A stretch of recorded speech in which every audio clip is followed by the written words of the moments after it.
Bamako ana lamini cɛ fara muso ka denmisɛnnin ni mabakɔrɔ Amadu Ali Konare an bɛ bɛɛ lajɛlen fo ka bɛɛ lajɛlen waleɲuman dɔn dugu n'ale jɛra a bɛ girin donso bɛɛ n'a kungo ta fan an ka kungo ta fan ti dɔwɛrɛ ka boli joona ni ka ɲɛsin kumasoba in kan n'o ye studio Cɔrɔnamɛ Camu ye kunnafoni bɛ k'an makɔnɔ dugudenw sigilen bɛ k'an makɔnɔ dugu kunkanko kuma Mali bɛ cogo di bi sɛbɛnnikɛlaw ye mun ni mun sɛbɛn a da ka d'an na wa mɔgɔninfin kamana gannen don Mali yɛrɛ bɛna siniɲɛsigi bɛna kɛ cogo di nin bɛɛ lajɛlen maananin bɛ tɛgɛ maa saba baara kɔ nɛgɛ kɛrɛfɛjuru bɛ Jibi bolo sɔgɔmaden na Amadu Ali Konare e ni ne Bɔ Jabate kunnafoni an bɛna sɔnni sigi a kan min ye karamɔgɔ Daba Tunkara ye a sɛbɛ kirikɛla bi sɔgɔmaden na ni Jibi sɔnna kunnafoni min b'an bolokɔrɔ n'a bɔra ɲɛmaayaso fɛ an bɛna sɔnni sigi a kan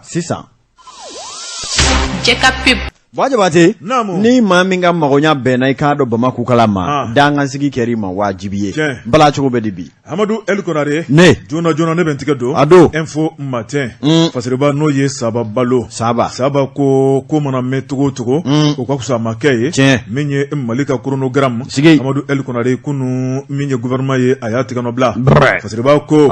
malidenw tun sigilen bɛ ka nin makɔnɔ Amadu Ali Konare janko farafinna tilebiyanfan olu ka tɔn belebeleba mun bɛ n'o ye CEDEAO ye olu y'a da finina ka da nɛrɛ la Amadu Ali Konare min ye camancɛ fanga ɲɛmaw ye o kuma u ka waati kɛrɛnkɛrɛnnen di Mali kalafiliw bɛ kɛ ka bɛn ni min ye ni ka transition kuncɛ n'o ye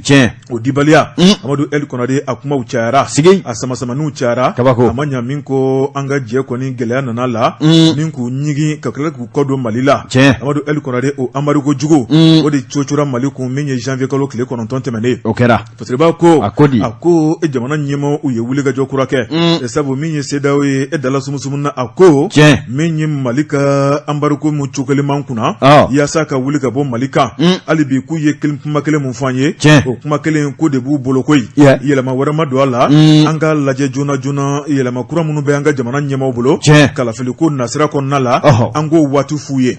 n'o bɛ bɛn u ma ni yɛlɛma mun kan ka don a la a kan ka kɛ ni kɛcogo minnu ye a wari kan ka ɲini cogo minnu na olu yɛrɛ ka dɛmɛ ni dɛmɛ kan ka ta ka Mali sɛgɛrɛ cogo min na Amadu Ali Konare k'u n'u da don ko la u bɛ wari d'a ma wa n'i ko élection i b'a fɔ ko wari dɛ miliyari kasabi caman Amadu Ali Konare sɛbɛnnikɛla n'o ye Saba Balo ye Saba ko min ye Goodluck Jonathan ale min ye CEDEAO ka kumalafɔla ye ni ɲɔgɔn cɛ ale bɔra an ka jamana kɔnɔ tile damadɔ a ka nali bɛ sɔn ka kɛ nali laban ye sabu a nalen a y'a yira k'a fɔ ale kɔni nana min kɔni ye cidenya ye Amadu Ali Konare ni kana Mali ɲɛmaw lamɛn tuguni an ye mun ni mun kɛ an hakilinaw ye mun ye Amadu Ali Konare transition kuncɛli cogo la Mali yɛrɛ bɛ da bolo jumɛn kan min ye Goodluck Jonathan ye a ko Zena k'a seginna ni nisɔndiya ye Saba Balo ko min ye Goodluck Jonathan ye n'a bɛ segin kuma o kuma min kɔni y'a ka ɲininkali ye n'o bɛ ta k'a sɛgɛrɛ a kumatɔ la i b'a sɔrɔ a da musɔn bɛɛ i b'a sɔrɔ a ɲɛ kumun bɛɛ nka ni ze in na a ɲi ne tun bɛ ka bɔ fusa yɛlɛmagamanin don a ɲɛ labilalen don fasiriba ko a ko Goodluck Jonathan kɔni ko fiɲɛ taabolo ka ɲi ale ni Mali ɲɛmaw ye kuma minnu kɛ a bɛ maa jigi fa ale ni Mali ɲɛmaw ye kuma minnu kɛ Amadu Ali Konare a b'a yira k'a fɔ ko dɔ bɛ sen na nka ale ye ciden ye ale tɛ se ka foyi jalatigɛ maa min ye ale ci a bɛ t'i dantigɛ olu ye n'olu y'a bila yɔrɔ min na Nana Kifur Ado cɛkɔrɔba surun ne ɲinɛ ko Alassane de y'a ci o Alassane ye dɔ ye sa nka Gana masakɛ ale de jɔyɔrɔ ka bon nin ko in na koyi u bɛɛ ka bonya de b'ale kan sabu ale de ye cɛkɔrɔba ye bi u cɛla tabarikala fasiriba ko Amadu Ali Konare min ye CEDEAO ɲɛmaw ye n'a taara dantigɛw ye a kuma laban bɛ olu de bolo min ye kalo kura n'o ye juillet kalo ye Amadu Ali Konare o tɛ don jan ye bilen min y'o tile 3 ye u bɛ taa Akara Gana jamana kɔnɔ tuguni ni ka taa lajɛ kɛ jamana 3 kan Mali Burkina Faso La Guinée Amadu Ali Konare nka fiɲɛ ma wuli bɛɛ lajɛlen bolo b'i kunna minɛ na Mali kunkanko kuma o bɛ anw de intéressé kosɛbɛ fasiriba ko Amadu Ali Konare kunu min ye ministre de l'administration territoriale ye Amadu Ali Konare n'o ye colonel Ablaye Mayiga ale kɔni bɔra jamana gouvernement tɔgɔ la jamana kuntigi colonel Assimi Goïta k'a yira k'a fɔ laɲini min tun kɛn bɛ Mali fɛ o kuma ko Mali ye laɲini jaabi jamanadenw kun sigilen bɛ ka min makɔnɔ min ye jamanadenw ka hakilina taara o kuma kalafili minnu kan ka kɛ ka taa bila sariya sun yɛlɛmaw la don fɔra bɛɛ la kunu e politikimaw ye Fasiriba ko Amadou El Konare ikulo karabosiki nin baara in a kɛra yɔrɔ mun na o de ye collectivité territoriale ka centre de formation min filɛ nin ye point G Amadou El Konare u ye ɲɔgɔn sɔrɔ ye min ye ministre ye a y'i sigi ni ka sɛbɛn dayɛlɛ jamanakuntigi y'a ci ni kumakan min ye a y'i da don a bɛɛ la a ko jamana tun bɛ da bolo minnu kan Amadou El Konare bolo ɲuman tɛ min ye laɲiniw ye a kɛra ka ɲɛsin jamana marabaaw ma yɛlɛma ka se ka don jamana sariya sun na o baaraw bɛ sen na a ko sanjikɔrɔ baara o de ti dɔn n'o tɛ ko jamana b'a seko n'a damayira la min ye politique maaw ye k'a fɔ k'u ɲiginna olu la walima k'a fɔ k'u y'u kɔ don olu la k'o kuma tɛ ko ye ko baara bɛɛ n'a waati don u tun ma tila fɔlɔ ka baaraw de la k'a da politique maaw tulo kan k'o de waati selen filɛ n'o tɛ u kun kɔrɔtɔlen bɛ u kun kɔrɔtɔlen bɛ dɛ o tuma ko ɲinɛkɛr'u kɔ caman ko k'olu dawolo jara Amadou El Konare sɛbɛnnikɛla n'o ye Saba Balo ye a y'a yira k'a fɔ min ye colonel Ablaye Mayiga a ko siga kɔni tɛ min na min kɔni baara min bolo dar'u fɛ ni k'a da politique maaw tulo kan ni k'a da diɲɛma tulo kan ni k'a ta k'a di CEDEAO cɛbaw ma o de filɛ nin ye référendum ye ni ka malidenw ɲininka a b'a la a t'a la ne ka sariya sun yɛlɛma o ye mars kalo nata san 2023 an b'a la wa an t'a la non ɲininkali de don wa ne ɲɛna n ko ɲininkali ye nka an b'a la wa a fila de bɛ da ɲɔgɔn kɔrɔ dɛ an b'a la walima an t'a la n'i b'a la o ye oui n'i t'a la o ye non ye o fila de bɛ bila gundo sɔnni kɔnɔ tabarikala Fasiriba ko Amadou El Konare kalo 3 o kɔfɛ min ye kalafili wɛrɛ bɛna tugu o la n'o ye commune maire kalafili o ye juin kalo ye san 2023 ayi u k'o ta teliya maire ni n'o bɛ k'an tɔɔrɔ koyi u k'o teliya i n'a fɔ yɔrɔ jumɛn bɔ ayi fana e min ni maire bɛ émission kɛ maire kolo minnu bɛ e t'olu dɔ fɔ ne e ye min fɔ sa ne bɛ de lamɛn ni e ye min fɔ ne sa o tuma ne bɛ tɛmɛ n'o de ye maire commune 700 ni kɔ e n'a kelen kelen bɛɛ de bɛ émission kɛ wa e ka terrain ma commune bɛɛ kɔnɔ e de b'u dɔn subhanallah a ye kuma jugu bɔ cɛ da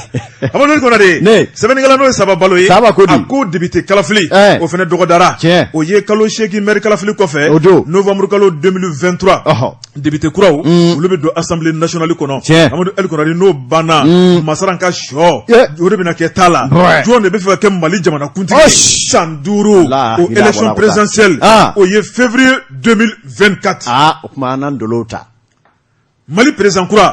Ibrahim Boubacar Keita kɔfɛ Ala ma hinɛ la jɔn de bɛna t'i sigi masakɛ Golo kan kuluba bon ita ye kabako da ye kuma i bɛ ka kɔfɛ président tɛ di o ye transition ye o kuma o tɛ président o ye président ye ka transition don i b'a fɔ de ko i bɛ ka kɔfɛ Bandaw kɔfɛ Asimi kɔfɛ jɔn de bɛ kɛ taa kuluba o de tilennen don kuma la tiɲɛ tɛ ban Amadou El Konare ba e fana b'a fɛ ka illégitime fɔ de ko bɔ ne da komi e ko i bɛ ka kɔfɛ malidenw ye kala ta maa min ye k'a fɔ ka nɔgɔ b'a la malidenw ye kala ta maa min ye i bɛ ka kɔfɛ jɔn yɛrɛ bɛ t'i sigi i bɛ ka masakɛ Golo kan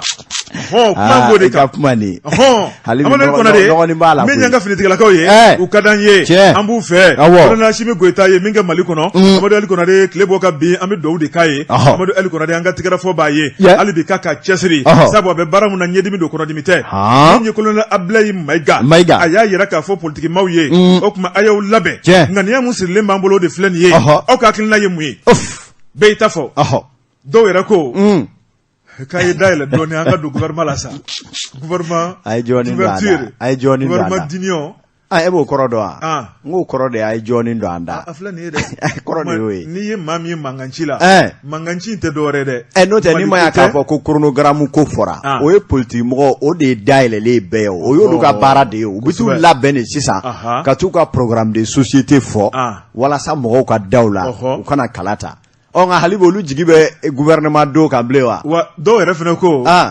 k'olu ka aide tigɛra aide kɔni tɛ yen sa wari yɛrɛ tigɛlen tɛ Mali yɛrɛ la n ko Mali ko de don wa Amadou El Konare min ye Saba Balo ye a ye kuma kuncɛ n'o ye a ko min kɔni ye nin programme mun dira o bɛna kɛ sababu ye min kɔni ye kalo kura tile 3 CEDEAO ɲɛmɔgɔw k'u ka danajuguya wulili ta ka bɔ Mali kan kunnafoni filɛ nin ye an ye min bɔ info matin kan a ka bi bɔli don Jabate misigwɛne ma min kɛ suman nɔ a b'o kelen kɛ boli la Nouvelle Horizon Mamani Touré a ye sɛbɛn kɛ Mamani ko i k'a dɔn i da sera kalata kuma min ma e ko i k'a dɔn ɲɔgɔn kunkolo waasi ma daminɛ wa Asimi na kɛ cɛbɔ ye wa surasiw na cɛbɔ di wa walima u tɛna cɛbɔ di wa sariya b'u yamaruya wa sariya t'u yamaruya u b'a karaba de wa nin bɛɛ de ye ɲininkali caman ye an bɛɛ lajɛlen je kɔnɛtuya ne b'a bɛɛ kalama ne ye hakili jagabɔ b'a ye n ye i k'a dɔn politiki matarafa b'a ye nin n'a damada kuma de kɛlen don ka bɔlɔ fa ka temiyɔrɔw fa i k'a dɔn ni ka barodaw fa tɛtɛ sɛbɛnnikɛla ko nin bɛɛ lajɛlen sɔrɔla mun nɔfɛ ni hakili b'a la min ye i k'a dɔn i bɛ k'a ka fanga susugumalen ni k'a maasɛbɛ bi a da kan pi i k'a dɔn awa sariya dɔ tara u ko min ma sariti fɛn dɔw de fɔra o sariti kɔnɔ wa sariti kuma belebele dɔw tun ye maa o maa bɛ yen n'i sen donna donnatɛmɛ fanga ɲɛmaaya dɔ la e tɛna se ka kɛ cɛbɔya ye sɛbɛnnikɛla ko o kɛra bɛnkanw kun fɔlɔ ye nka sariya ye fɛn jumɛn ye maaw ma sigi ka bɛn min ka jamana cɔ a la o de bɛ taa ni k'o tigɛ nɔ bila a ko i k'a dɔn wulikajɔw nana fanga bonya sariti i k'a dɔn bandaw yɛrɛ taara i k'a dɔn a ka ɲɛma dangaw waati o tun ye Asimi ye bandaw taalen kɔfɛ i k'a dɔn yɛlɛma kuraw donna sariti la tun yɛlɛma minnu donna o la i k'a dɔn yɛlɛma misɛnnin dɔw nana maaw kɔni y'a daminɛ ka to ka nɛn kɛ fila ye sɛbɛnnikɛla ko a bɔra o bɛɛ de la sa an nana se fɛn min ma o de ye i k'a dɔn loi électorale sariya cɛtigɛ minnu bɛ yen n'olu bɛ kɛ sababu ye ka kalata dala bɛ jamana kɔnɔ kokura i k'a dɔn o kɔni baaraw nana hali ni y'a sɔrɔ a kɔtɛ ma dɔn ni ku ye sabula kirikara waati kan kari ɲɔgɔn na ka ɲɔgɔn senkɔrɔ fura i jɔlen bɛ seli dɛbɛnin kelen min kan k'o fosi ka bɔ i kɔrɔ k'i n'i ka kɔlɔsi bi i k'a dɔn u y'o kɛ i k'a dɔn an ka jamana minisiri ɲɛmaa na sɛbɛnnikɛla ko kɔni a samasumali fanga bonyana kosɛbɛ sabula min ye i k'a dɔn Sogɛli Kokala Mayiga ale tun ye i k'a dɔn laɲini minnu kɛ kalata ko labɛn ni cogoyaw la kaba sɛbɛ taara da CNT ɲɛkɔrɔ olu kɔni y'a ta ni ka tila ɲɔgɔn cɛ i b'a fɔ ko furufuru sɛbɛ bɛɛ lajɛlen ka taa rojɛ ni k'a nɛmu u nana don tuma min na yɛlɛmaba caman olu y'o k'a la i k'a dɔn ni ka fɛn kuraw don a la sɛbɛnnikɛla ko a ko kɔtɛ ma dɔn ni ku ye nka CNT y'i bolo nɔ bila min na k'a fɔ o de ye loi électorale ye olu ka jatela sariya fɛrɛfɛrɛlen kɔfɛ jamanakuntigi Asimi Goyita ale y'o kelen de tɛgɛ nɔ bila ni k'o don bɛrɛ la n'i y'a mɛn promulgation a bɛ tali kɛ o de la nka sɛbɛnnikɛla ko loi min promulguelen filɛ nin ye n'o bɛna kɛ Mali ka kalata sariya kuraw ye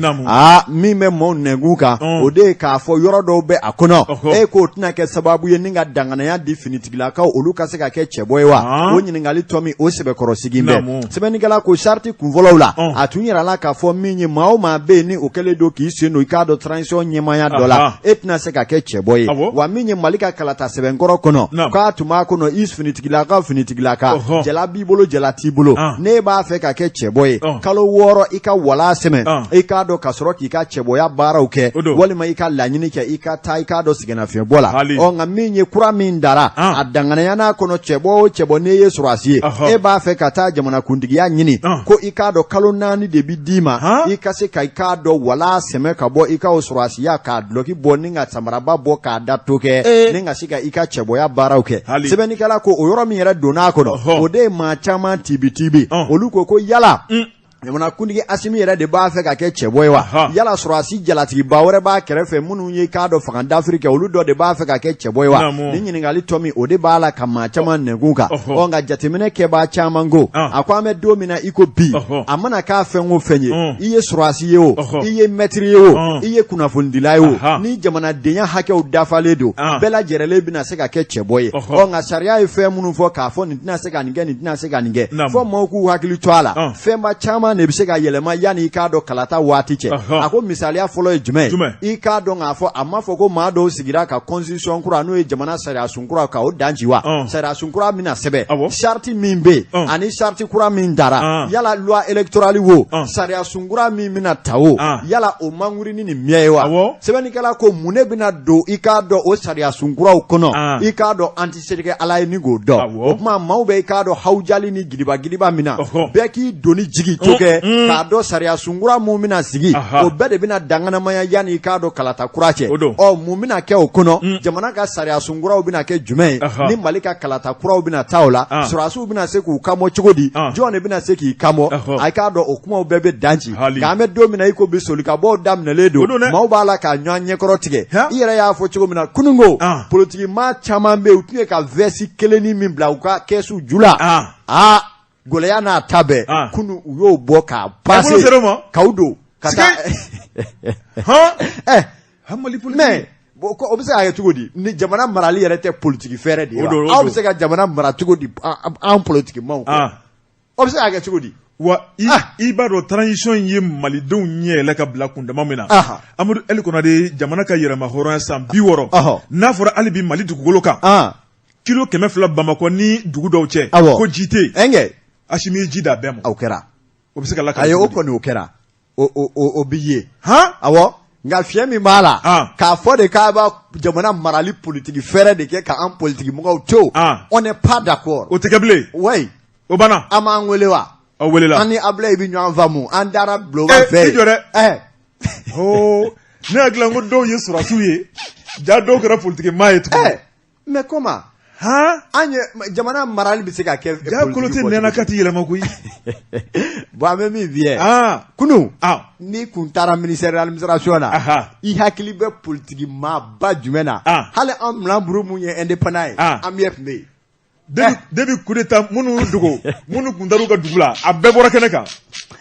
fɔ minnu bɛ yen ni sigani gɛlɛw fɛ n'olu bɛ ka ji kɛ bidon na sabula dɔw bɛ Kolowari dɔw dogolen bɛ hali bi n'u yera hali sini kunnafoni filɛ an ye min bɔ Nouvelle Horizon kɔnɔ Amadu Eli Konate ne bɛ n tigɛ dɔn tuguni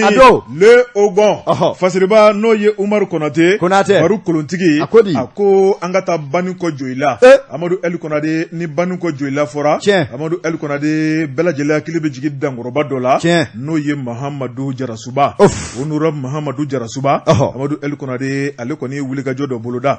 wulikajɔ in o de ye n ka foro bɛ n sɛbɛla ni yirijuw ma dɔn waju kan k'a dɔn min ye Banikɔ Joyila ale dan kelen i b'a ye k'a fɔ min y'u ka député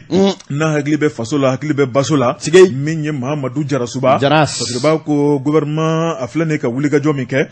n'o ye chronogramme ale sigili sen kan Amadu Eli Konate min ye wasadenw sabu kunu député kun dɔn ka bi conseil de do o kuma ale b'o wasadenya kɔnɔna la Amadu Eli Konate ale kɔni wulila k'a yira k'a fɔ ni kɔrɔlen ko do jamana mana tigɛ nɔ bila ka fɛn fɛ la a ka kan maa minnu ye cidenw ye a ka taa ɲɛfɔ a ka banabolo maaw ye kosɛbɛ a ko de y'a sira jɛlen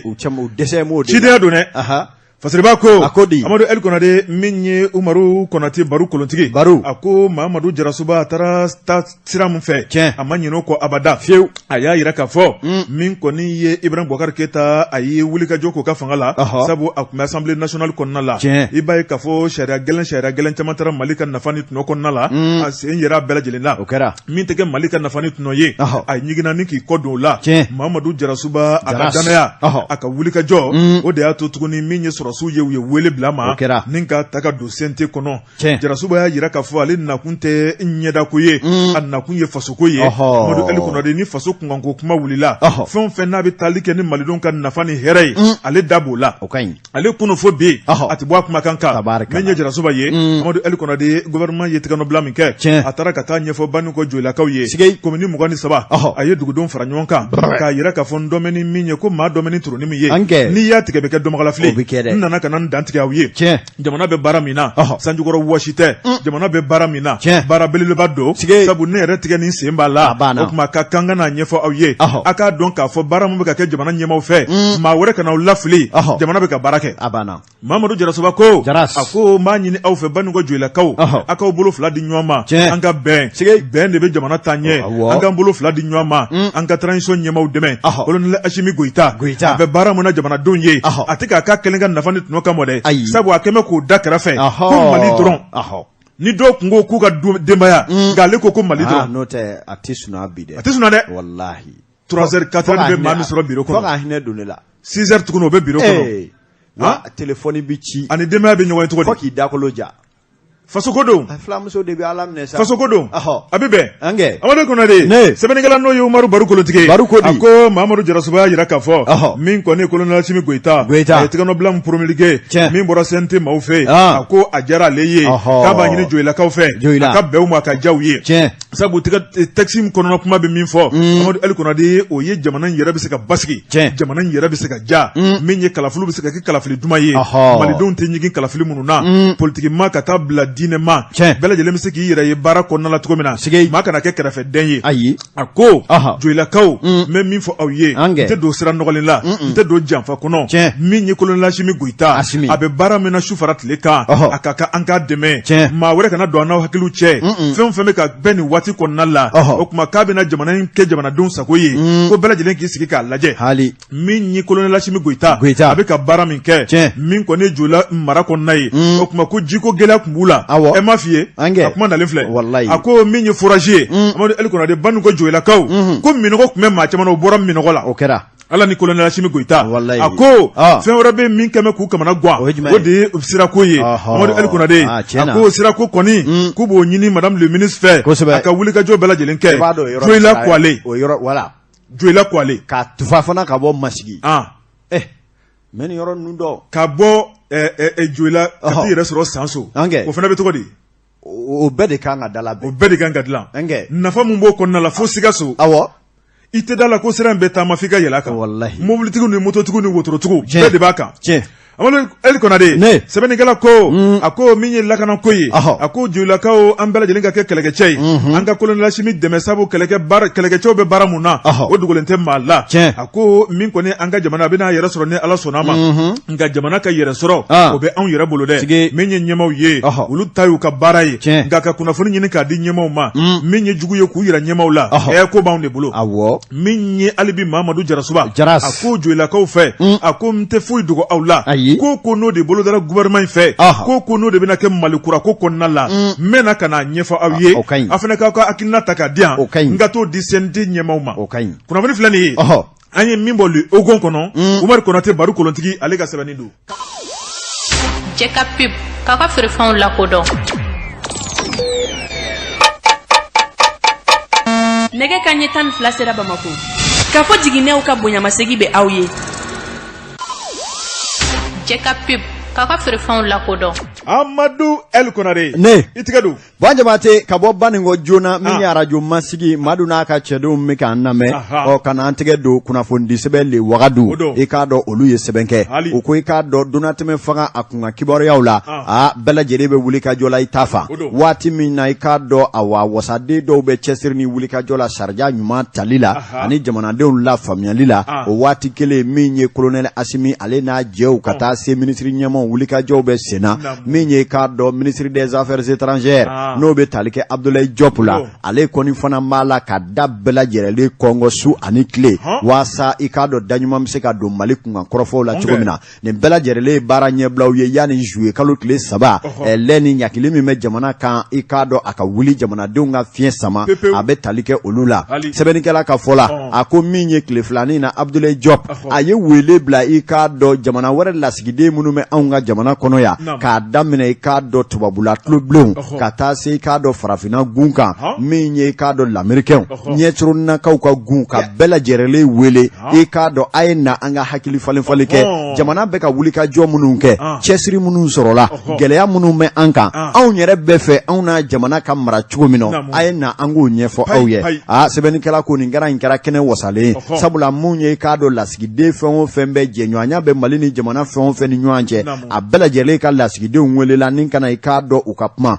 kɔnɔna la a y'a jira k'a fɔ fɛn min bɛ tali kɛ furancɛrɔ fanga na a bɛ ka taa cogo minnu na i k'a dɔn wulikajɔ minnu kɛra u y'u sen da yɔrɔ minnu na yɛkɛw a y'a nɛn don a bɛɛ lajɛlen na k'a ɲɛfɔ a ko n'i y'a ta ni k'a lajɛ gɛlɛya dɔ belebele tun ye donatɛmɛ fanga dɔ ka fara a kunumu kan sɔn kɛra a ma dɔ ka fara a kan u hakɛ joli ka fara a kan pani ka fa kalo 24 k'o fara i k'a dɔn a kan a y'o ɲɛfɔliw kɛ a k'o sariya tigɛnɔ bilala jamanakuntigi fɛ kaba diɲɛma bɔra o kalama a ko ka fara o kan min bɛ tali kɛ i k'a dɔn gouvernement kɛlen don ka wulikajɔ minnu sigi sen kan waasa ka kumaɲɔgɔnyaw sabati bɔda jɔnjɔn yɛrɛ ka sɔrɔ bonya ni karama kɔnɔ a y'o ɲɛtigɛ ɲɛfɔ i k'a dɔn awa ni lasigiden ninnu ye olu kɔfɛ Mali yɛrɛ fɛta ye jumɛn ye bi ka ɲɛsin CEDEAO ko ma Mali fɛta ye jumɛn ye bi ka ɲɛsin i k'a dɔn k'a fɔ awa sɔrɔnadoli nasiratigɛw ma Mali ye i jigi doni min kɛ Togo jamana faama la ka o ka fara Goodluck Jonathan kan waasa daɲuman ka don gɛlɛya la yanni CEDEAO cɛ i k'a dɔn a y'a nɛ don nin bɛɛ lajɛlen na min ye sariya ka awa kalata mun be n'olu bɛna kɛ e k'a dɔ sariya kisɛ jumɛn b'o kow dalabɛn o fana hakilinaw bolokɔrɔtaw kɛra fɔ jamanakuntigi y'o don bɛrɛla n'o ye k'a promulguer a ko ka fara ninnu kan fɛn min bɛ tali kɛ i k'a dɔn k'a fɔ awa donna tɛmɛ fanga chronogramme mun kan ka bɔ ni kalataw bɛna kɛ waati ani waati da donna nin bɛɛ lajɛlen na a ka fara ninnu kan a kɛlen kɔ ka nin perepere-latigɛ di i k'a dɔn nin diplomate ninnu ma kumaba min bɛ yen n'o de ye diɲɛ kuru kara ka seleke 4 kɛlɛbolo min b'an ka Mali kɔnɔ n'o ye MINUSMA ye MINUSMA ka mandat dɔ ka fara kan wa walima u ka gɛn ka bɔ an ka jamana kɔnɔ a y'a da don o la a ye min fɔ la i y'o dɔn de a ko n'i y'a ta k'a lajɛ MINUSMA ko la k'a fɔ ko Mali ka hamina ye ka MINUSMA wulu gɛn wa a k'o t'an ka hamina ye nka i k'a dɔn tiɲɛ fɔ n teriye a tɛ teriya sa hali n'a bɛ ŋaniya jugutigi ta yobo yaba i ko cɛ dɔw burankɛ minnu ye ji kɛ bidɔn nɔ a ko min ye MINUSMA kun ka kɔrɔfɔ la Mali b'a fɛ ni bɛn kɛra a kan ni dɔ bɛ fara MINUSMA ka mandat kan a ka kɛ Mali yɛrɛ ka ɲɛfɔli kɔnɔ anw bɛ fɛ a ka kɛ cogonin min na a ka kɛ ten tigitigi ni tɛ kɛ ten i k'a dɔn an tɛna bɛn a rɔ a ko gɛlɛya fɔlɔ min bɛ yen n'o y'an kantigɛ da ye o ye jumɛn MINUSMA mana kɛ hali ni tile kelen min fara u la mandat kan an tɛ fɛ k'a mɛn Mali kɔnɔ yan bilen ko Faransi cuwa de bɛna kɛ MINUSMA ka kɔkɔrɔ don maa ye olu ka pankuru ka fiyeku Mali sanfɛ bilen ko u tɛ fɛ o ka kɛ fo ka taa min kɛ a ko o ye i k'a dɔn la condition fɔlɔ ye i k'a dɔn filanan ye mun ye ni MINUSMA bɛna a bɛna ni ŋaniya ɲumanya min ye Mali b'a fɛ u ka baara mun kɛ n'o ye Maliden lakanani ka Mali dɛmɛ k'an bɔ gɛlɛya kɔnɔ k'an bɔ sebe jukɔrɔ kɔlɔ la i k'a dɔn an sɔnna o ma nka min ye MINUSMA min yɛrɛ fana bɛ k'i dɛsɛ o kɛlɛ ni o Mali dɛmɛni na kolokoto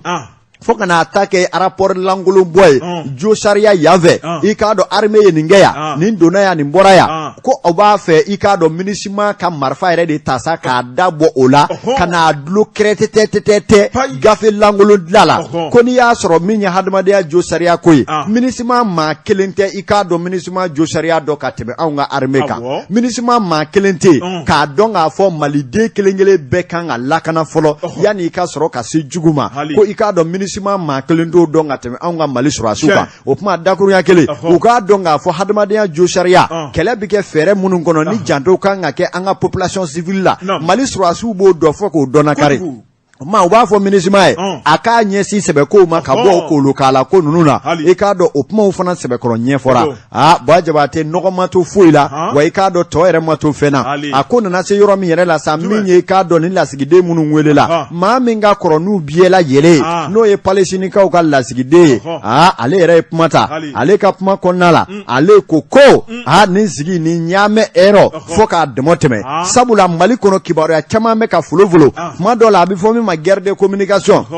biɛ bɛ fɛ ka microni ta k'a daja i yɛrɛ la teleso dɔw saramɛ o kama arajoso dɔw saramɛ o kama dɔw ka dugutilafɛ enveloppe bi minɛ ka Mali cuwa can o kuma ka Mali yɛrɛ faamaw ka olu wele ka na kuma jɛlen di olu ma a bɛ fɔ min ma ko source officielle ko nin ye kunnafoni de talen ye a sun kɔrɔ wa de b'a ɲini Mali faamaw fɛ waati ni waati ko ko bɛ Mali ko rɔ ani dɛmɛmaw ni ɲɔgɔn cɛ u k'a ɲɛfɔ ni ɲɔgɔnnaw la a bɛ kɛ sababu ye ni ka kow nɔgɔ bɔ u la pewu biɛ y'a bila o da kelen la Ablaye Diop a ye danganaya di diplomate bɛɛ ma ɲininkali fɛn o fɛn bɛ min fɛ pas de sujet tabou kino la kuma t'a la kuma ti bɔ dunu kɔrɔ ka t'i kɔnɔ bɛɛ a bɛɛ k'a ka ɲininkali kɛ maa o maa bɛ yen n'u y'u ka ɲininkali kɛ min y'a ta kɛ nglɛ lɔ a y'o jaabi mun y'a ta fɔ bamanankan na a y'o jaabi tubabukan alemankan k'a bɛɛ lajɛlen ka jaabi daw tigɛ wa nin de ye Bill Haki ye Mali kɔnɔ n'aw ye fɛn o fɛn mɛn o kɔ kan a bɔra Macron ni da o a bɔra karisa da o a bɛɛ ye kalo finman tigɛlen min bɛ Mali kɔnɔ o de ye nin ye kunnafoni filɛ an ye min bɔ le wagadu kɔnɔ a ka bidon bɔli la Amadu El Konare yɔrɔ min tali ka di maa ye ni cira ye o tigi ma baasi ye ne bɛ n tɛgɛ don tuguni tɛgɛ don lundi fana fasiriba n'o ye Ablaye Jara a bilo a ko Mali ni Burkina Faso Amadu El Konare ni ka n tɛgɛ di ɲɔgɔn ma ni ka kɛlɛbolo kura wuli janko Bamanci jugu ni k'u kunci k'u dafara a ko o ŋaniya kura o taara o kaɲi sɛbɛnnikɛla ko a ko n'i jateminɛ kɛ san 2015 min ye an ka jamana cɛmancɛ bolo ye Mali ka taa bila Burkina Faso la a ko Bamanci wale a nana dɔɔni o waatiw de kɔnɔ ni ka dugu ta kelen Amadu El Konare ni ka taa walankata min ye kɛlɛkɛcɛw ye k'olu ɲini dɔɔni ni ka se ka kɛnɛ bɛɛ lajɛlen minɛ fasiriba ko Mali minale min ye Burkinakaw ye olu sigi k'u bolo don da kɔrɔ o kuma k'olu sen t'a ko la a ko an bɛ cogo di bi tile la a ko basa kɛlɛ n'i y'a ye i da don a la dɛ n'i m'i da don a la maa t'a kuncɛ cogo dɔn fasiriba ko Amadu Ali Konare min ye an ka jamana ye ni sigiɲɔgɔn dɔw tun bɛ k'u sigi k'anw lajɛ o kuma k'anw ye fugari ye anw dɛsɛra o kuma bi an bɛɛ lajɛlen bɛ cogo di bi a kɛmɛ kamanagan bi dɛ a mana kɛ cogo bi bi anw ye nɔbɔ bi u tɛ ka cidenw ci don o don Asimi ɲininka wa u ka cidenw bɛ nali les autorités maliennes sont devenues des conseillers a filɛ dɛ pour eux kana siga nin fɔra su o su ka cidenw depuis kurukanfuga kunu nin fɔra dɛ farafinna kɔni Mali y'a jigiɲɛba de fɔta i bolo don o don i ni dɔ bɛ bɔ fo an ka contingent dɔ de ci ka taa nin jamana dɔw bɔ bolo la o tɔ man jan Ablaye Jara ko Amadu Ali Konare min ye bamanciya ye i b'a ye k'a fɔ tɔn fila bɛ n'o ye AQMI ale ni EGS ye i b'a ye k'a fɔ ninnu kɔni u bɛ ka nafolo bɔ yɔrɔ jumɛn na a kamanagan bɛ maaw la u bɛ ka marifa ani marifakisɛw bɔ min ni nafolobaw ni mɔbilibaw bɛ ka bɔ min ni cɛdenw bɛ ka bɔ min dɔw ye an ka jamanadenw ye wa dɔw ye maa kulobilenw ye ni kulobilenw ye yɔrɔ jumɛnkaw ye ninnu labɛnna kɛlɛ de kama Amadu Ali Konare ni k'u b'a ko a ko Mali Niger Burkina Faso an ka dankuw la a ko tuba minnu bɛ yen bamanci ninnu u ɲaga dayɔrɔ ye yen ye n'u ye tiɲɛni kɛ u bɛ boli ni ka t'u kari ka don tu in kɔnɔ tu in fiyɛfiyɛw ka bɔ min ye kɛlɛkɛcɛw ka don tu in kɔnɔ a ma nɔgɔn waati dɔw la parce que b'a ko a ko n'i ka miseli binna tu in kɔnɔ tilegan dɛrɛdɛrɛ fɛ i b'a ɲini ka dɛsɛ i t'a ye an k'o sufɛla nka min ye bamanciw ye u ye tu in larawuli k'a dɔn u b'a bɛɛ lajɛlen dɔn sɛbɛnnikɛla ko a ko n'u ye tiɲɛni kɛ Mali kɔnɔ u bɛ boli k'u kari ka don Burkina tu la n'u ye tiɲɛni kɛ Burkina u k'u kari ka don Mali la a ko Niger fana b'o cogo kelen na parce que b'a ko a ko Mali ni Burkina Faso an bɛɛ lajɛlen ka jamanakuntigi sɔrɔsiw ye ka Niger o ye civil ye Mali ni Burkina bɛ fɛ ka ŋaniya kura dɔ ta Niger o ye namin ye président don ko ye président don dɛ o ye namin ye i tɔgɔ dɔn président don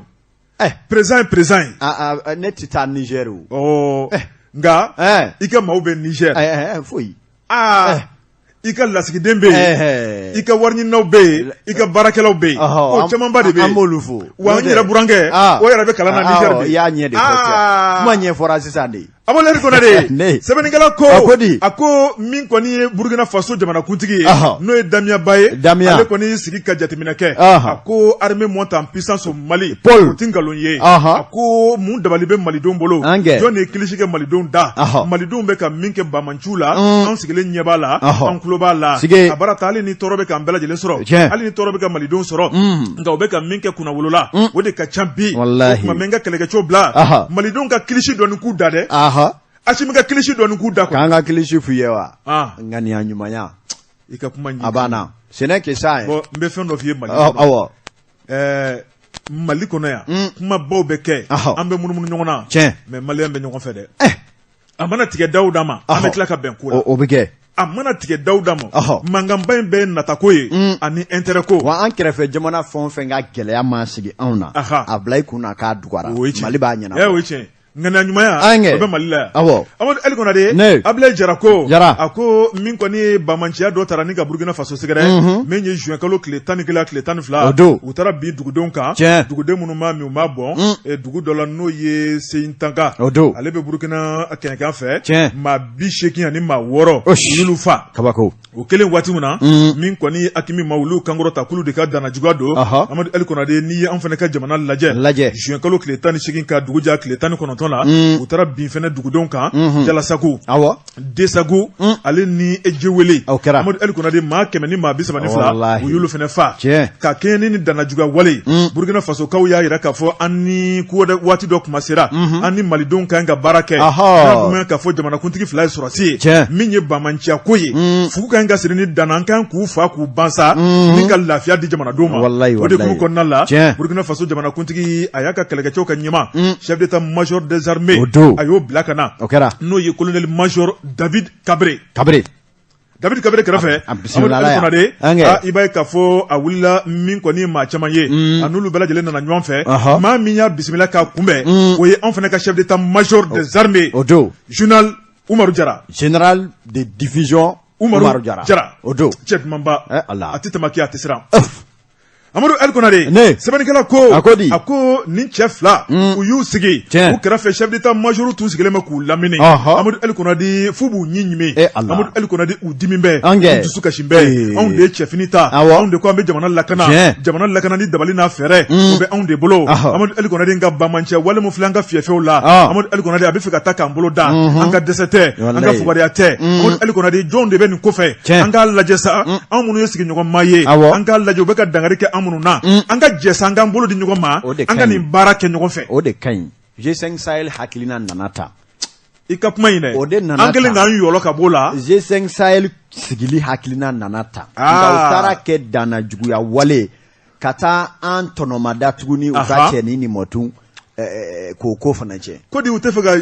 G2 Sahel fana dilan dɛ tɛ ko cogo dɔn dɛ n'u y'a faamu parce que ni Mali tɛ ko kɔlɔ o tɛ ɲɛnabɔ dɛ segin bɛ gɔ ma kulu y'a nɔ la ni Mali tɛ ko kɔlɔ o tɛ ɲɛnabɔ Amadou El Konare min ye ni kɛlɛkɛcɛw ye u y'a yira k'a fɔ min tɛmɛna o tɛmɛna o tuma u bɛna tɔn dɔ lajɛ Amadou El Konare ni ka patrouille boloda Mali dugukolo kan ni ka munumunu ka o patrouille kelen bɛ munumunu Niger ni ka tila ka munumunu Burkina Faso Bamanchu bɛ dugu yɔrɔ yɔrɔ la k'a bɛɛ furansa k'a jɛsa ka ni lafiya dugudenw na wa ko din ŋaniya filɛ nin ye k'ala tigɛ ko mɛn ta ye dɛ tile filɛ na ko barakura bɛna sigi sen kunnafoni filɛ nin ye an ye min bɔ indépendant kɔnɔ Ablaye Jara ale ka sɛbɛnni don Ba Jabate an da laban o ye boli ye kunnafoni di sɛbɛn Zire Amadou Kojo a sɛbɛnkɛ a y'a jira k'a fɔ min bɛ tali kɛ an ka wolomasiri tabaw n'o ye lakanabaw ye cɛncɛnni ka cɛn cɛsiri ni wulikajɔ ni jamanaden lakana baara bɛ sen na u bɛ si kɔngɔ la u bɛ si sa jugu la nka laɲini min bɛ k'u fɛ sɛbɛnnikɛla ka fɔ la i k'a dɔn ko maa caman b'a la k'a laɲini i k'a dɔn u ka yɛlɛma don fɛɛrɛ dɔw la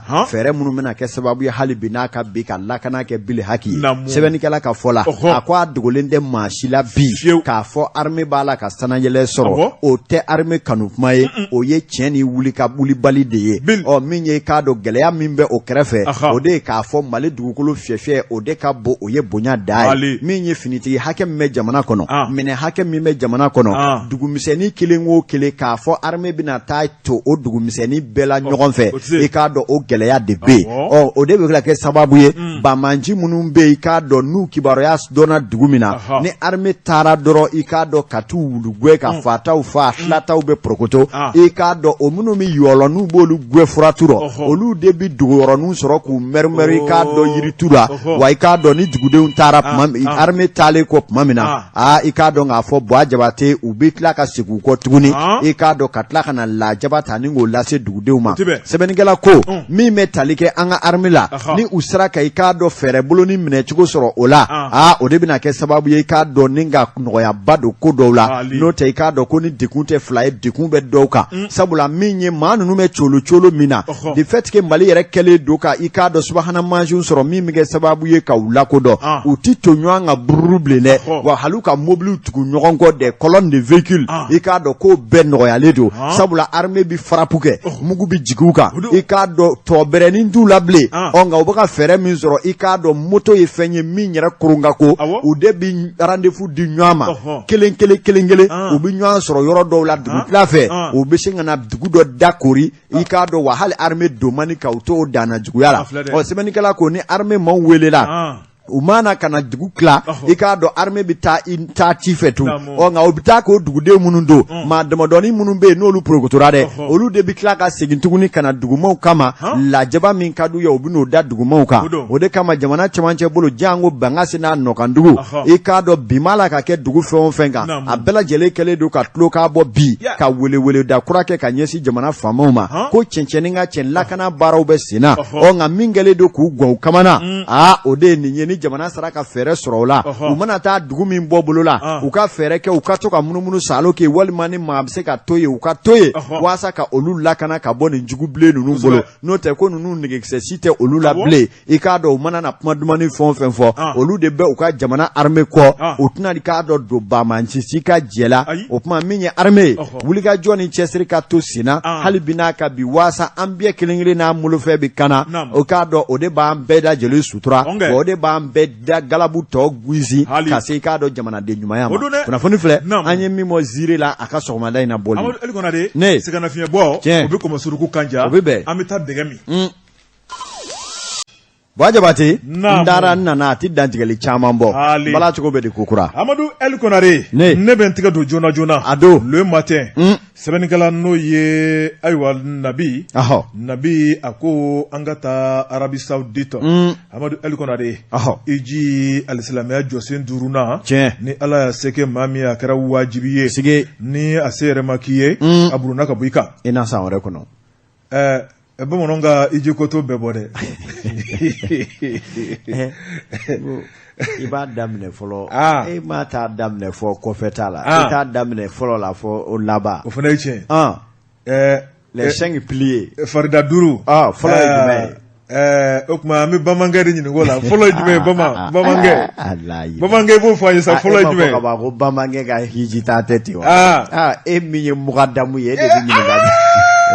Usazi karafe usa ede bi nyini gaza awni walantala ye ka bo ede bi nyini ga awni walantala les 5 pliés damne manage miye ibi joro de la folo ibi ta damne safe o fene che Amadou El Konare sebenikala ko ako ni wati magantaka ye Amadou El Konare ibaye ka fo ningata ala nyine ala be fambe Amadou El Konare nga ala de afo ni asebe mamiye ikata ningati nyeda likabaka ikata ningati nyeda kira folo kira labanka kishi neme baye kira Muhammad Amadou El Konare no kera ika hakiya dafara nga nafolo bi kun Amadou El Konare ninki ban ninka muruti imata ki boro salame akona sigatola fasriba ko Amadou El Konare nyinantan kerengrani do sabu ni ya laje bana jugu min ye coronavirus ye que 2019 alen na le Amadou El Konare maganka ya yira ka fo bana in kan nyangata bana in kan mafa jugu usrana ujorola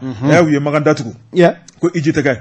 fasriba ko Amadou El Konare san fila tɛmɛnen kɔfɛ magankaw nana jateminɛ sa fura minnu bɔra bana ko in na o kuma nɔgɔya donba ko na an bɛ don min na ko bi dɔw yɛrɛ kɛmɛ ka kuma bila ka b'u da nka hali bi i yɛrɛ minɛ dɔɔni bɛ sabu bana in OMS ma yira k'a fɔ k'a bana pendenkelew sɛbɛnnikɛla ko a ko magankaw ye dayɛlɛ nka u y'a yira k'a fɔ min kɔni maakɔrɔbaw ye kulu senna bɔ iji la maa o maa n'o ye san 65 sɔrɔ o senna bɔ iji la o ye fɔlɔ ye filanan Amadou El Konare min ye coronavirus hakɛyaw ye olu bɛ dafa o kuma min ye jamalakutɛba mun bɛ taa santaw la n'o ye maa 2 ani tila k'o tɛna ye ɲinan koyi sɛbɛnnikɛla ko Amadou El Konare nka Mali ka bonya Mali ka daraja Mali ka tigɛdi ɲɔgɔnmaya ani Arabie Saoudite ni ɲɔgɔn cɛ u ye bonya belebeleba ta ni ka Mali sɛgɛrɛ k'u ye dɔ bɔ kota la o n'a ta o ta o kuma k'u ye maa 600 u y'o di Mali ma min ye maa 800 ye gouvernement yi wasa don n'o ye maa 5000 min ye privé olu fana y'u wasa don n'o ye Amadou El Konare olu de bɛ makan bɛ don min na ko bi jama fangirima o sera in ka ban kunun ko kabako dɔ kɛra min ye sɛbɛnnikɛla ka fɔ ye min kɔni ye an ka ijidenw ye cɛw fara muso kan Amadou El Konare o kuma u jɛra ni ka bateau boloda Medi ni misiri belebeleba in min ye kira ka misiri Amadou El Konare ni ka seliw kɛ seliw kelen ka wurudiw kɛ Amadou El Konare ni ka duwawu k'u yɛrɛ ye ka duwawu kɛ jamana ye ala ka Mali ja ala ka Mali basigi Amadou El Konare ka tila o bɛɛ la dɛ min y'u ka lotali ka taa ka fara ɲɔgɔn kan min ye privé fara gouvernement kan an ka jɛ an ka kuranɛ kalan kɛ Mali ni dugukolo sanumaba in ka kuranɛ kalan kɛ Mali ka Mali bɛn ka Mali ja ka Mali basigi ka jadisi bɔ Mali kɔnɔ ka Mali kɛ malidenw sago ye ko magankaw an ka ijidenw y'o de kɛ magan kunu hali k'a danni ma baara ɲana Amadou El Konare min ye ministère des affaires religieuses ale ɲɛmɔgɔ minnu bɛ yen n'olu taara ijidenw dɔdɔlima Amadou El Konare jango baara bɛ se ka kɛ ka ɲɛ cogo min na u y'a yira k'a fɔ ka fara au conseil islamique du Mali kan ko min kɛra kunun k'a bɛ da sanna la ko min kɛra kunun k'a bɛ maa misi Amadou El Konare al-islamu ka kashi ala ye k'u dama kashi ala ye ka ala deli Mali ye Amadou El Konare ka ala deli Mali ka bɛn ni Mali ka kelenya politikimaaw ka bɛn finitigilakaw ka bɛn bamancɛ wale ka bɔ Mali kɔnɔ ko mun tora bilen ala b'a jaabi ala ɲini yɔrɔ don ala b'a jaabi ala ka bɛɛ minɛ jamana ye fɛn fara kan wa jumɛn premier ministre ni kunnafonidilaw ka bɛn o n'a fɔra ko politikimaaw ka bɛn olu bɛɛ ye politikimaa ye premier ministre ni kunnafonidilaw bɛnbaliya b'an cɛ de o tuma bɛnbaliya bɛ sɔrɔdasiw cɛ de e m'a fɔ k'olu ka bɛn wa o fana ye tiɲɛ ye nka baara mana kɛ cogo o cogo a furugu tɛ b'a la awale ko na de ko boni flani aye mi wolle matin kono nabi ale ka sebenindo wajabate akwai ka do imana munumunu chugo chugo e ka do kundle na minye ni mota e ka do halibi matla minye zire amuta kokura Ismail Traoré o fana mana ako minye ka do ani seliba to e pango kele ani nyewawa o seliba ko ma fo fevolo minye o ye sagai les moutons les brebis e ka do apma chiale sebenikala ka fola ako minye ka do ni domanya doma ni betura igwefe mulo do tabi dungi batai ako minye ni ye mali kofo mali ye jamana ye sigi yoro ko ani mali yere kono ko kama kerefe jamana chama dlone do auna o de la ika do ni ma e dana juguya walike ni ma kunaja ni yi bolo kele korota ki magote mana ika do infana korota ka fo ma ere fana magoti lade akwa me wati mina iko sisa dengere ne mi sigile do onga jamana kan sedia wo jamana maw ya nyemae akonga o jamana mumbe o ya mbe balima jamana uye ako olu yere fana nga jamana yiri wasira chama sirle do auna ako selibaina mali nya fiye kuma damne na mali tise juguya la ako mali kele fleka hakilina minye ankerefe jamana mimbe no Senegali ani kolowari kaseka danganaya ta ka sharia bla minye sagani babaduru ani kemeduru ikado ani mishi kemeworo olu kaseka to uka bom mali gono katika ta wasa Senegali ka selika ja wasa kolowari selika ja sebenikala ko ikado nimbala maula mamunu be nute malido onga munu me malido korole ka do mali tiseka kerefe jamana diguna na furado be mali bulu kata sigo ika do ni nyo do togoma sere di sebenikala ko nim pataki mbora ka bitali ka fo ka damne juin kalu kle mo gani wolofla ka tabla juin kalu tle konontola menye ka do baga do ka labo ka se ka to ka do Senegali ka to ka do kolowari wasa seliba ere menye Mahamas kaye o ka se ka ke sababu ye jamana mali de jena de munumbe ka do Senegali ka de munumbe kolowari ka de munumbe ni ambalema na sinyu do o fana ka se ka saka soro nogoyala o ka mishi soro nogoyala uka basoro nogoyala sebenikala ko ni sharia ngoni ntara waduma soro ka fo o sedia o jamana munumbe na mbane jamana do wa muka gele ya kono de ga obena ata ka yira ka fo on me hami sigi nyogonyana on me miri bade nyana ni bebe talike ola sebenikala ko ni ye mali laje bagango joro ka bu mali kono minye ka do bagan laboli abe musaka min do soro sabatilila sefa wari miliyar bi kononto anikele opuma ka donga fo frontiere ka datu onga jamana ye abe soro kumani nyandi badi lase malima onga minye ka do awabi foto wabukana ko entre le pire et le mal ko il faut choisir le mal opuma minye fenjuguni mfla mimbe nati taingono mo kifa ibi ka do nga fo ode suganti wode kara sababu ye mali yere kasaka yere free ka bo jugu bolo wasa ka jamana nyuma bla anga maliye ode la anyanjo anche joro la fencha mambe ninga andisida ola ode geleya be mali ka ame domina iko bi o saka ko min fle halini ya soro saka yere ka gole mali kono bi sabula maoma be ne boloti ko soro doni e keli ka saka jigi jurumla ko ika sobi bo batara ko tede saka be afara ko lahiya saka dafale saka kenyenganye wallahi saka jigi mumbe na bim peke ko ka dogone ka fo na ma deme do andoma e ko andina donongoroni sangwa so nyina ni ye donongoroni san iye sogodu laya siya tokote laya la ne yana ngo imam min soro do komi bamonga kodo degeden kurodo kata sira fe ga sigi nganya fe kodo no te anve amodo ko na de ntunwe ki ye kanifie anye bamanka do tubi sando sungolo akasobe misiri karafe baro kumata ko bamanka ngloba no amodo ko na de akoko ndonala ngi dona jumana ndona salame ala suntigara kono baran be dele be dalibi atara fitri seli sobe mitri karafe iro fitri mana jige doro minute de mado sabo wele sabo wele ka asna kita wantoro de seli bambali mbora dola sabe ka wele do ma to nyere o manodo o ma ne dona mbora tukuni amanki guya amanki guya mami be mbogoti kono ya folo ma be flani ma abi denwolo nige bola atuma ke na e fitri jogo sabasili atunga afoko ka jogo fla farauka aka bita blai shini aka fitri jogo sabasili ka jogo fla farauka ako blai kata doni nga jogo tani wolovla shibi ka korba ya demisena kumbe nga sisa ba don dile bara mi sisan kɔni maa tɛ seli fɔ a ma gan cogo o cogo a y'a ka bɔrɔni kɔnɔna a kuma mana kɛ min ye n'ale ye temps sɔrɔ baraji la anw bɛ mɔgɔ sɔrɔ sabu anw b'ale don diinɛ la. i ma bɛlɛdugu bamanan tubi cogo o cogo waati dɔw la an n'a jufani kɔnɔ a bɛɛ tɛ sin ka bila ten dɛ. n balaw gulonnen bɛ yen a bɛɛ tɛ sin ka bila ten dɛ. sɛjɛniw bɛ minɛ ka don su la woro bɛ ci dankun la. an ka bita bila yan waati a bɛ ne kɔnɔ de ne an ka bita bila yan an kɛ bita bɛ bila ni sagako kuma min ye o bɛ kɛ ala ka sagako nɔgɔya bɛɛ ye Amadu Ali Konare ni jɔrɔ bɛ maaw la bi o kuma jɔrɔ bɛ dutigiw la bi min ye sagako ye selimafini ko yɛrɛ tɛ dɛ dutigiw bɛ da kan hami ni sagako ye saga bi yaasa i ka saga san saga min n'a ye cogo ka ɲi f'i ka se 20,000 ma. E sera tɛ 20,000 ma o bɛ sɔrɔ cogo di. a ka gɛlɛn dɛ a laban an ma sagadennin min sɔrɔ sufɛ i bɛ boli ka don n'o ye dugu ma ja a b'o fa saga kunkolo ka y'i ka so kɛ maa kana don tɔla ye a tɔ bɔra diinɛko la a kɛra yɛrɛko ye n'o tɛ ni maa min ma saga sɔrɔ k'i k'i bolo fila jan ala ye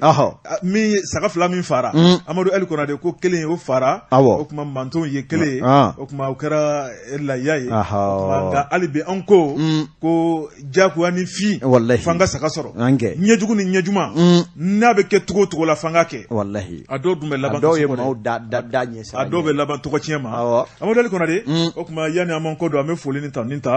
ka taa Kaɲɛ kɔnɔ n'o ye chef escadron Lassine Tamba Keyita dankɔrɔba in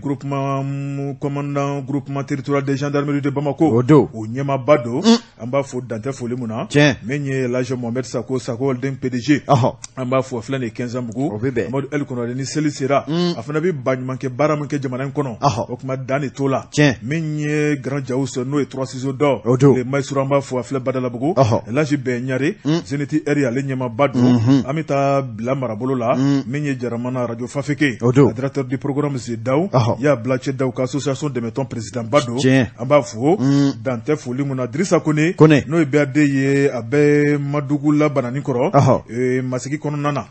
an ma ɲinɛ Sanso maire kɔ Samu Mariko an bɛ dankɔrɔba in fɔ n'o ye Musa Ba ale ye Adiba ale denkɛ a bɛ Philadelphie entrepreneur don a furumuso n'a denw nana vacances la o tuma kɔrɔkɛ min ye Kaluba an b'a fɔ dantɛ foli mun na.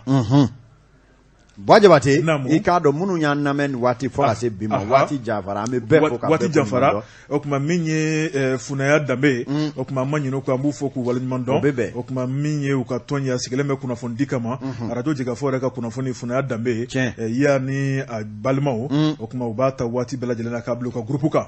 Amadu Ali Konare an bɛ bi ta bila Jibi Jakite ale bolo bɛ nɛgɛ la Amadu Ali Konare Ba Jabate an de bi kunnafoni lase ni Ala ni kira sɔnna ma sini alamisa an bɛ se kɛnɛ kan min ma sɔrɔ an b'o da bɛɛ lajɛlen tulo ka ladira la sisan san bɔrɔpelen ni Sidi bɛ ni sigi farikolo kɛnɛ kan an b'a fɔ sa k'an bɛ diɲɛ waati wɛrɛ wa salam.